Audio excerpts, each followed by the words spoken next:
బిర్యానీకి కావాల్సిన పదార్థాలండి: ఉడకబెట్టిన 2 ఎగ్స్ అండి, ఉల్లిగడ్డలండి, టమాటాలు, కొత్తిమీర, ఒక కరివేపాకు, పచ్చిమిర్చి, అల్లం వెల్లిపాయ పేస్టు, బగారా ఆకులు, కొంచెం పెరుగండి, నెయ్యి, అద్దపావు బియ్యం అండి.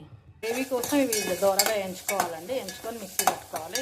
గ్రేవీ కోసం సాల్ట్ వేసుకుంటే తొందరగా మెత్తబడుతుందండి. ఆనియన్ 3/4 ఉడికాక మిక్సీకి వేసుకోవాలండి గ్రేవీ కోసం. అందులో ఆయిల్ వేసుకొని ఆనియన్స్ కొంచెం దోరగా బ్రౌన్ కలర్ లాగా వచ్చేలాగా వేపుకోవాలి. ఫ్రై చేసి పక్కన పెట్టుకోవాలండి.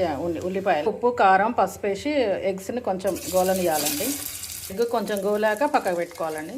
ఇలా నూనె బాగా మగ్గనియాలండి. నూనెలో కొంచెం పెరిగేయాలండి. మసాలా దినుసులు వేయాలండి. పిల్లనే కడిగి పెట్టుకున్న బియ్యం వేయాలండి. వేసి దానికి సరిపడా నీళ్ళు వేయాలండి. కొత్తిమీర, కరివేపాకు వేయాలండి. దానికి సరిపడా ఉప్పు వేయాలండి. చివరిలో ఫ్రైడ్ ఆనియన్స్ వేసుకోవాలండి. మిక్స్ పెట్టుకొని నెయ్యి వేసుకోవాలి. చివరిలో కొత్తిమీర వేసేసుకొని దమ్కేసుకొని దించడానికి బిర్యానీ రెడీ అండి.